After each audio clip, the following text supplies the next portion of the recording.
সকাল এখন ৮টা বাজে ঘড়ির কাঁটায়, মানে আমাদের এই ঘড়িটা 5 মিনিট ফাস্ট আছে। এখন থেকেই আমি আমার ব্লগটা শুরু করেছি। নমস্কার বন্ধুরা, আমার আরও একটি নতুন ব্লগে তোমাদের সবাইকে স্বাগত জানাই। এখানে দেখছো, মানে আজকে মিষ্টির বাবা বাড়ি আছে, তাই আমি অনেক আগেই উঠে গেছি। অনেক আগে বলতে তবু ধরো 7:30টার সময় উঠেছি। একটু লেট করে উঠলাম, ওর বাবা ছুটিতে বাড়িতে আছে, তাই রান্না বান্নাও সকালবেলা করার নেই। তা আমি সামনের ঘরে বসেছিলাম আর ফোনটা একটু দেখছিলাম, আর দেখলে বাথরুমে জল ভরছিলাম, মানে রোজের কাজ এটা আমার।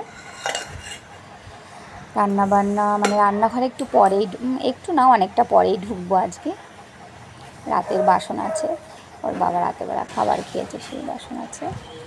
আচ্ছা, আর এখানে কিছুক্ষণ বসে থাকবো, বসে আমার ফোনটা একটু চার্জে বসাবো ভাবছি। তারপর ওর বাবা উঠুক, তখন উষ্ণ গরম জল করে নেব। আজকে ভাবছি স্নানটা সেরে নেবো আগে, স্নান করেই তারপর রান্নাঘরে যাব। এখানে বসে আছি। এবার আমি মোটামুটি অনেকেই উঠে গেছে, এখন 8:30 প্রায় বেজে গেছে। আমি ঘরগুলো সব ঝাড় দিয়ে নিয়েছি, এখন সোজা বারান্দাটা ঝাড় দিয়ে নিচ্ছি। বন্ধুরা, আজকে আমার ভিডিওটা ভালো লাগলে তোমরা অবশ্যই লাইক দিয়ে ভিডিওটা দেখো। পুরো ভিডিওটা দেখার অনুরোধ রইল। একটা লাইক করো অবশ্যই, আর শেয়ার করো, কমেন্টে জানিও আজকে ভিডিও তোমাদের কেমন লাগলো। আর সাবস্ক্রাইব করে আমার চ্যানেলটির পাশে থেকো। আমার চ্যানেলটির পাশে থেকে আমায় একটু ভালোবাসা দিও। তোমাদের ভালোবাসাতেই আমি সামনের পথ চলতে পারবো খুব সুন্দরভাবে। তোমাদের একটা লাইক, কমেন্ট, সাবস্ক্রাইবার আমার নতুন বন্ধু, পুরনো বন্ধু সকলকে আমার অনেক অনেক ভালোবাসা, অনেক অনেক অভিনন্দন, অনেক অনেক ধন্যবাদ তোমাদেরকে আমার পাশে থাকার জন্য। এভাবেই তোমরা আমার পাশে একটু থেকো। আচ্ছা, উষ্ণ গরম জল আমি খেয়ে নিয়েছি, আর মিষ্টির বাবার জন্য এখন দিয়ে আসবো। ওর বাবা সামনের ঘরেই বসে আছে, আমার মেয়ে শুধু এখন ঘুমোচ্ছে। আজকে না আমার ইচ্ছে হলো, বললাম না আগের ব্লগে তোমাদের বলেছি শরীরটা খারাপ অনেকটাই আমার। তা আজকে মিষ্টির বাবা মিষ্টিকে স্কুল নিয়ে যেতেই পারতো, কিন্তু আমি একটু আলসেমি দিলাম যে না থাক, আজকে আমি একটু লেট করে উঠি, একটু বিশ্রামটা নিই। শরীরটা একটু খারাপই করে ফেলেছিল। যাই হোক, এখানে না ঝিরিঝিরি বৃষ্টি হচ্ছে জানো তো, আর সুন্দর হাওয়া। ওয়েদারটা এত সুন্দর না, বর্ষা বর্ষা ভাব যেন চলেই এসেছে। ওয়েদারটা খুব ঠান্ডা হয়ে গেছে জানো তো। সেই আগে কিছুদিন আগেও গরমে যেমন কষ্ট হচ্ছিল, রান্না করতে তো বিরাট কষ্ট, মনে হয় যেন প্রাণটা বেরিয়ে যায়। যে কোনো কাজ করতে যাচ্ছি ঘেমে পুরো স্নান করে যাচ্ছি, এরকম একটা অবস্থা। সেই ভাবটা এখন নেই বেশ কিছুদিন ধরে। আর এই বৃষ্টিটা আমার মনে হয় সমস্ত জায়গাতেই হচ্ছে। এখানে আমি জামা কাপড় নিতে এসেছি, স্নান করবো যেহেতু বললাম। দেখো এখানে একটা ঘন্টা জবা ফুটেছে, অনেক দিন বাদে আবার দেখলাম।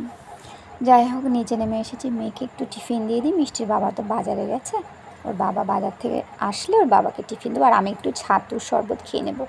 বাটার দিয়ে ওকে একটা রুটি দিলাম, আর একটু আম কেটে দিয়েছি, আর কলা, এই দিয়েও খেয়ে নিক টিফিনটা। তারপর ওর বাবা আসলে বাবাকে দেবো। ওর বাবা চলে এসেছে, টিফিনটা নিয়ে নিয়েছে। আম এনেছে কিছু, আর 2 রকমের কুমড়ো, চাল কুমড়ো আর এমনি কুমড়ো এনেছে।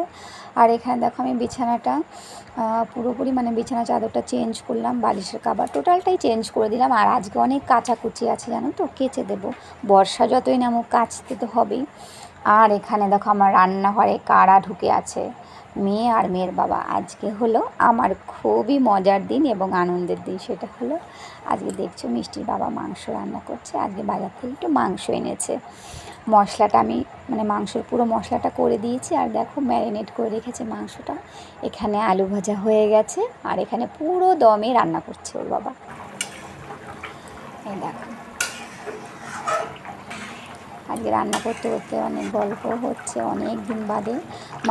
আমার ব্লগ চ্যানেলে মনে হয় তোমরা প্রথম দেখছো যে মিষ্টির বাবা রান্না করছে। আসলে আমার মেয়ে হওয়ার আগে ওর বাবা খুবই রান্না করতো বাড়িতে ছুটির দিনে, কিন্তু বন্ধ হয়ে গেছে। ওর বাবার কাজের চাপও বেড়ে গেছে, সময় পায় না, ইচ্ছেটাও থাকে না হয়তো। সপ্তাহে একটা দিন বাইরে থাকলে নিজেরই তো কত কাজ থাকে, তাই না? আর এখানে দেখো মিষ্টির ঠাকুমা এই তেলাপিয়া মাছের ঝালটা করেছে, আর দেখলে চাল কুমড়ো ভাজা আছে, উচ্ছে ভাজা, ডাল তো আছেই। আর এই দেখো মাংসটা কেমন হয়েছে অবশ্যই কমেন্টে জানিও। তোমার দাদাভাই রান্না করেছে আজকে মাংস। আচ্ছা, রেসিপিটা তো দেখাতে পারলাম না। আর মিষ্টির বাবাকে আমি খেতে দিয়ে দেবো, মানে মেয়েকে খেতে দিয়ে এসেছি। এখন এই দেখো বাবাকে খাবার সাজিয়ে দিয়েছি, দিয়ে আসবো, আর আমিও খাবারটা নিয়ে নেব। আচ্ছা, খাওয়া দাওয়ার পরে আর কোনো ভিডিও করিনি। এখানে সন্ধ্যাবেলা চা খাবো, অনেক দিন বাদে দুজনে একসাথে। চা খেয়ে না একটু বাজার যেতে হবে, আর আমার ডাক্তারবাবুর চেক আপও আছে, একটু ওষুধ নেওয়ার আছে। এই টুকিটা করে বাড়ি আসবো। আচ্ছা, বাড়ি চলেও এসেছি, রাত এখন প্রায় 10টা বেজে গেছে জানো তো। মেয়ে না, আমি ঠিক করেছিলাম রাতের বেলা যেহেতু ওয়েদারটা ঠান্ডা, লুচি করে দেব, লুচি আর মাংস হবে। তা মেয়ে অনেকক্ষণ ধরেই তাড়া দিচ্ছে, মা আমার খিদে পেয়েছে। রাত 10টা বাজে, খিদে তো পাবেই। তো ওকে কয়েকটা লুচি ভেজে ওকে আগে খেতে দিয়ে নেবো, তারপরে বাদবাকি লুচিগুলো ভেজে নেব। আমি এখানে ভাতও রান্না করছি জানো তো, কারণ লুচি আমি একদমই পছন্দ করি না, এইসব খাবার আমি খেতে পারি না, আমি ভীষণ ভাত পছন্দ করি। আর আমি একটু ভাত খাবো, মিষ্টির ঠাকুমা ওর দাদু হয়তো একটু খাবে। যাই হোক, লুচি খাওয়ার লোক আছে মিষ্টি, ওর বাবা আর ওর দাদু। লুচিগুলো একে একে সব ভেজে নেব, মেয়েকে আগে খেতে দিয়ে আসি, তারপর আমরাও খেয়ে নেব। ব্যাস, এবার আমি মেয়েকে খাবারটা দিয়ে দিই। আর এখানে দেখো ভাত ফুটছে, এখনও হয়নি, একটু সময় লাগবে। আর এই দেখো মেয়ের জন্য খাবার সাজিয়ে নিয়েছি, ওকে আমি এখনই খাবারটা দিয়ে আসবো, বসে আছে সামনের ঘরে। বন্ধুরা, আজকে ভিডিওটা কেমন হয়েছে অবশ্যই জানিও। তোমরা ভালো থেকো, সুস্থ থেকো, সাবধানে থেকো।